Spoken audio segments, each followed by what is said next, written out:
सभी व्यूअर्स का हमारे चैनल पर स्वागत है। सभी को नमस्कार। सबसे पहला सवाल कि इंटीग्रेशन बाय पार्ट्स को किसने पता लगाया था।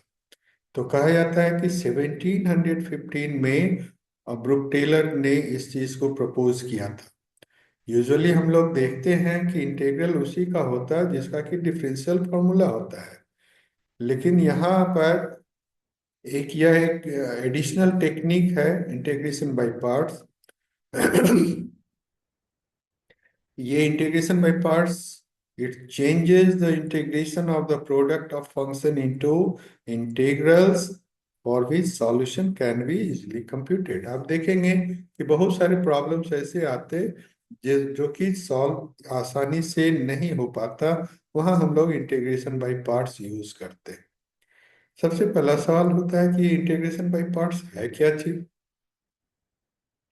तो जब कभी भी आपको दो फंक्शंस के प्रोडक्ट को इंटीग्रेट करना है ना, तो हम लोग इंटीग्रेशन बाय पार्ट्स यूज करते हैं। और ये दोनों फंक्शंस को हम लोग यूजुअली एक फंक्शंस को एफ एक्स कहते हैं, दूसरे फंक्शंस को जी एक्स कहते हैं। यहाँ पर फर्स्ट फंक्शन को हम इस प्रकार से सेलेक्ट करते कि उसका डेरिवेटिव मालूम रहे, और सेकंड फंक्शंस को इस प्रकार किया जाता है कि उसका इंटीग्रल मालूम रहे। और ये है आपका formula, integration of F X into G X D X बराबर first function F X multiplied by integral of second function G X D X minus integral of, ध्यान देने वाली बात है, फर्स्ट फंक्शंस के डेरिवेटिव और सेकंड फंक्शन के integral के प्रोडक्ट का एक बार पुनः इंटीग्रेशन निकाला जाता है, और अंतिम में कांस्टेंट ऑफ इंटीग्रेशन तो रहता ही है। इसे याद करने में ना बहुत दिक्कतें होती है बिगिनर्स को खास करके। तो याद रखिए, फर्स्ट फंक्शंस को आप एफ एक्स करते, सेकंड फंक्शन को जी एक्स करते। तो कैसे याद रखेंगे? Integration of product of two function F X G X is first function F X multiplied by sec integral of second function G X minus integration of the product of derivative of the first function and integral of the second function। यही चीज आपको याद रखना।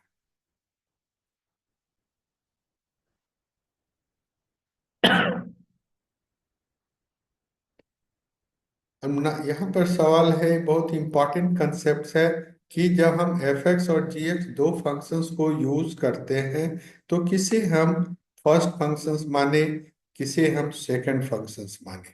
तो आप ध्यान दो कि अगर दो फंक्शंस के प्रोडक्ट में एक फंक्शन लॉगरिदमिक है तो इनवर्स ट्रिग्नोमेट्रिक है, अलजेब्राइक है, ट्रिग्नोमेट्रिक है, एक्सपोनेंशियल है। तो इसी क्रम में आपको फर्स्ट मानना होगा।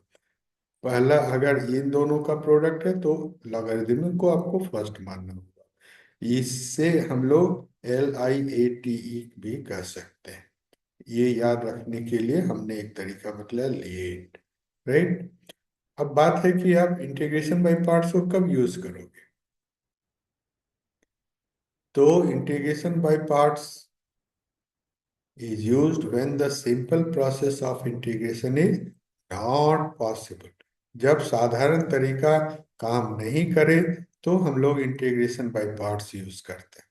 If product of two function is to be integrated, we can take the integration of parts formula। कभी कभी सिंगल फंक्शंस के लिए भी इंटीग्रेशन नहीं संभव होता है, तो वहां पर हम लोग वन को एज्यूम करते हुए इंटीग्रेशन बाय पार्ट्स फार्मूला लगाते हैं। जैसे कि आपको साइन इनवर्स एक्स लगाना है, तो यूजुअली इसका हमारे पास कोई इंटीग्रल फार्मूला नहीं है, लेकिन लॉग एक्स है, उसका भी कोई फार्मूला नहीं है। लेकिन इन सभी केसेस में इसे हम वन का एक मल्टीप्लाइड मानते हुए इंटीग्रेशन बाय पार्ट्स का फॉर्मूला लगाते हैं। सबसे इंपॉर्टेंट सवाल कि ये फंक्शंस का फॉर्मूला आता कहाँ से है, कैसे आ गया ये फॉर्मूला। ध्यान से देखो, आपने डिफरेंशिएशन पढ़ा है, तो डिफरेंशिएशंस में आपको मालूम है कि दो फंक्शंस के प्रोडक्ट का डिफरेंशिएशन रूल ये होता है। क्या है जी? फिर से याद कीजिए। u इंटू भी, दो फंक्शंस के प्रोडक्ट को डिफ्रेंशिएट करना है। तो फर्स्ट फंक्शन u का differentiation multiplied by second function v, plus first function u multiplied by differentiation of second function v। इसे ही आप इस प्रकार से रीअरेंज कर सकते हैं। ध्यान से देखो, u dv बाई dx जो आप यहाँ पर देख रहे हो, दिस बराबर क्या होगा, इक्वलिटी साइन के दूसरे तरफ इसको ले जाएंगे तो इधर निगेटिव साइन आ जाएगा। अब दिए हुए इक्वेशंस के दोनों तरफ आप इंटीग्रेट कीजिए तो आपको मिल जाएगा integration of u into this बराबर integration of this minus integration of this. In fact यहीं से आपको इंटीग्रल इंटीग्रेशन बाय पार्ट्स का फॉर्मूला मिलता है। ठीक है, याद रहेगा। अब देखिए इसी का ना अल्टरनेटिव रूप क्या है। यहाँ पर आप एज्यूम कर लीजिए कि ये जो फर्स्ट फंक्शन u है वो है हमारा एफ एक्स, और ये dv by D x, mind कीजिए v के डेरिवेटिव्स को हम लोग एक दूसरा फंक्शन gx मान लेते हैं। तो ध्यान से देखिए कि ये जो दिया हुआ फॉर्मूला है du बाई डी एक्स बराबर कितना हो जाएगा। अगर आपने u बराबर एफ एक्स माना तो du by D x F dash x हो जाएगा, और अगर v का डिफरेंशियल आपने gx माना तो इसका इंटीग्रल जो होगा वो gx हो जाएगा। राइट, सो gx को इंटीग्रेट करेंगे तो हमें v मिलेगा, और इस तरह से ये फॉर्मूला मिला। सो इस अब हम लोग कुछ न्यूमेरिकल सॉल्व करेंगे। सबसे पहला सवाल, integration of log x dx। मैंने कहा था ना कि इंटीग्रेशन बाय पार्ट्स कभी कभी वहां भी अप्लाई करते हैं जो सिंगल फंक्शन है। यहाँ पर दो फंक्शंस का प्रोडक्ट नहीं है, लेकिन आप स्टैंडर्ड फंक्शंस का फॉर्मूला देखेंगे तो log x के इंटीग्रेशंस का कोई फॉर्मूला नहीं है। इसलिए यहाँ हम लोग एज्यूम करते हैं log x multiplied by 1 dx, और यहाँ आप log x को फर्स्ट फंक्शन, 1 को सेकंड फंक्शन मान लीजिए। तो first function log x multiplied by second function 1 dx का integral minus integral of first function का derivative multiplied by second function का इंटीग्रल। और आप ध्यान से देखो तो 1 का इंटीग्रल कितना होगा जी, x। तो log x into integral of this is this minus log x का डिफरेंशिएशन हो गया 1/x, और 1 का इंटीग्रल हो गया x। यहाँ से x एंड 1/x कट के 1 हो गया। सो फाइनली ये हो गया x log x minus 1 dx का लॉगरिथम, जो कि ये आंसर। अब ध्यान से देखिए, जहाँ पर log x को साधारण फॉर्मूला के द्वारा इंटीग्रेट करना संभव नहीं था, हम लोग इंटीग्रेशन बाय पार्ट्स के माध्यम से सॉल्व कर लेते। उसी तरह से ये इनवर्स फंक्शंस का एक क्वेश्चन है। यहाँ भी आप पहले की तरह 1 से मल्टीप्लाई कीजिए, 1 को सेकंड फंक्शन मानिए, first function multiplied by integral of second function बराबर दिस। फिर यहाँ पर आप टेन इनवर्स x का डेरिवेटिव निकालेंगे तो 1/1 प्लस एक्स स्क्वायर है, और 1 इंटू एक्स का dx का इंटीग्रल हो गया x। तो इस तरह से आपका ये डेरिवेटिव्स का फॉर्मूला निकला, जिसे कि आप इस तरह से लिख सकते हैं, है ना। तो इंटीग्रेशन बाय पार्ट्स हम वहाँ यूज करते हैं जहाँ साधारण तरीका से ये निकालना संभव नहीं है। अब इस एग्जांपल को देखिए, ये दो फंक्शंस के प्रोडक्ट है। पहला फंक्शन है x, जिसको कि आप अलजेब्राइक कहेंगे, और दूसरा फंक्शन है साइन 12। अब आप यहाँ फॉर्मूला याद कीजिए, फॉर्मूला है लिएट, पहला लॉगरिथम, इनवर्स, अलजेब्राइक। तो यहाँ हमें सबसे पहला सवाल कि किसे हम u माने किसे v माने। तो अलजेब्राइक x को हम लोग u मानेंगे, और trigonometrical formula sine T x को हम लोग v मानेंगे। तो इस प्रकार से आपका हो गया इंटीग्रेशन बाय पार्ट्स का फॉर्मूला के आधार पर, और पुनः इसे ही आप सॉल्व करते हैं तो ये आपका आंसर हो गया। And final answer is this. अंतिम में प्लस कांस्टेंट ऑफ इंटीग्रेशन लिखना नहीं भूलना है। यहाँ आप देखिए x और ln x कहेंगे log of x base e। यहाँ पर लिएट के अनुसार पहले हम लोगों को लॉगरिथमिक फंक्शंस को फर्स्ट फंक्शन मानना है। सो ln x हो गया हमारा u, और x हो गया हमारा v। अब आप इंटीग्रेशन बाय पार्ट्स का फॉर्मूला यूज कीजिए। First function multiplied by integral of second minus integral of first का derivative into integral of second, और इसे ही आप देखेंगे तो इसका वैल्यू इतना हो गया।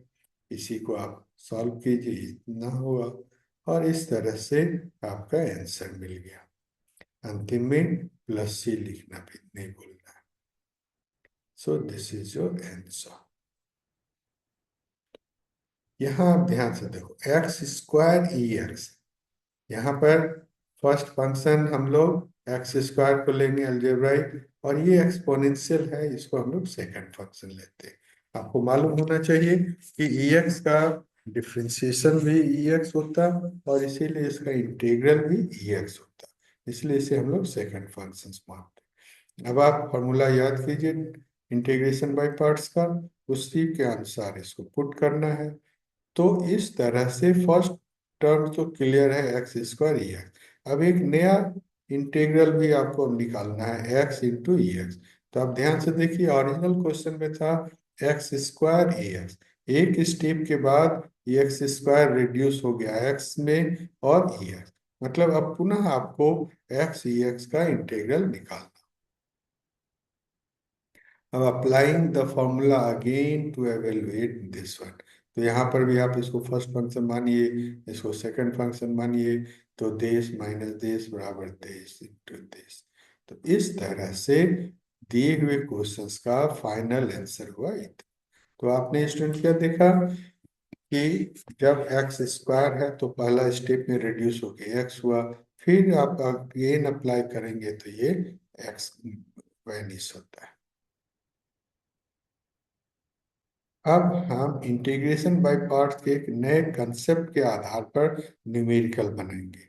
ध्यान दो, नया कंसेप्ट क्या है, आपको दिया हुआ रहेगा E X multiplied by F X plus F dash X D X, और इसका वैल्यू होता है ई के पावर एक्स एफ एक्स।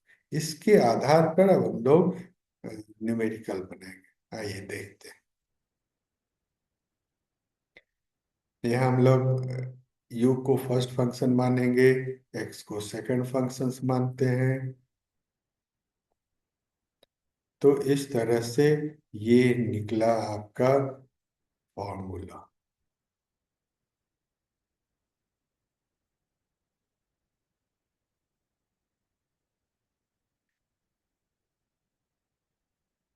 यहाँ पर व्यूवर्स आप ध्यान से देखिए, इसके हमने इसका पीडीएफ भी अटैच किया है, लिंक को आप ध्यान से देखोगे। It is the way to establish the formula, कि ये जो आपने याद किया कि E X F X plus F dash X D X में simply it X F X होता है, क्यों होता है? अगर आपके मन में कभी सवाल है क्यों होता है, तो आप इस तरह से देख सकते हैं। तो फाइनल आंसर हुआ ई एक्स एफ एक्स प्लस सी। ये इस याद रहने से आपको बनाना बहुत ही आसान हो जाता है। ध्यान से देखिए, आपका क्वेश्चन है find the integral of E to the power X multiplied by sine X plus cos X D X. ध्यान से देखो, यहाँ पर दो फंक्शंस का सम है, एक फंक्शन है साइन एक्स, एक फंक्शन है कॉस। अगर आपको याद है कि साइन एक्स को अगर आपने फंक्शन एक्स माना, तो इसका डेरिवेटिव कितना हो जाता है, cos x हो जाता है। So if you assume fx as sin x, then you will get f dash x बराबर cos x। अब ये फॉर्मूला क्या कहता है याद करो तो, ये आपका फॉर्मूला कहता है अगर इस तरह से है तो इसका सिंपल आंसर हो जाएगा ई एक्स एफ एक्स। तो एफ एक्स के जगह पर आपने माना साइन एक्स, ये हो गया आंसर। अंतिम में आपको प्लस से लिख देना। ध्यान से देखिए, यहाँ पर भी एक पहला फंक्शन है 10x, दूसरा फंक्शन है sec स्क्वायर। अब आप जस्ट रिकॉल करो अपना ट्रिग्नोमेट्रिक अपना डिफरेंशिएशन का फॉर्मूला। 10x को अगर आपने एफ एक्स माना फर्स्ट फंक्शन, तो इसका डिफरेंशियल हो जाएगा sec स्क्वायर एक्स। सो अगर आप यूज करेंगे इस फॉर्मूला को, then you will get E X 10x, और प्लस सी लिखना नहीं भूलना।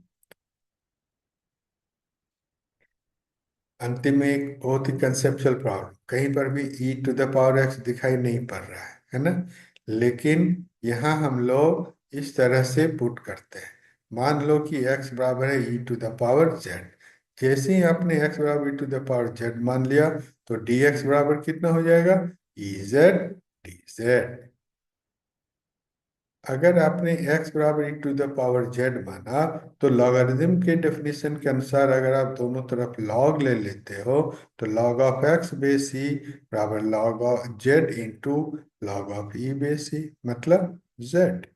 तो ध्यान रहे कि अगर आपने पुट किया x बराबर e to the power z तो log ऑफ x बराबर हो गया z एंड dx बराबर हो गया e z dz।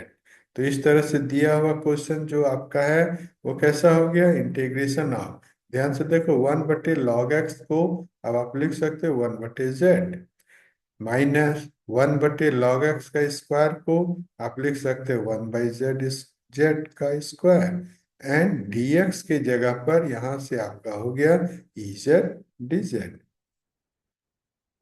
तो अगर आप इंटीग्रेशन बाय पार्ट्स का फॉर्मूला याद है तो आप जानते हो कि 1/z का डिफरेंशियल होता है with negative sign 1/z²। That's why हम लिख सकते हैं E Z multiplied by 1/z is your answer. और अंतिम में z को आप x के टर्म्स में लिख दीजिए तो ये हो गया। चलिए कुछ क्वेश्चंस है, आप सॉल्व करें, प्रैक्टिस करें। जितना ज़्यादा आप प्रैक्टिस करेंगे उतना ही आपके हाथ में अच्छा होगा। इंटीग्रेशन बाय पार्ट्स बहुत ही इम्पोर्टेंट है, हर एग्जामिनेशंस में इस पर आधारित एक क्वेश्चन आता है। Thank you.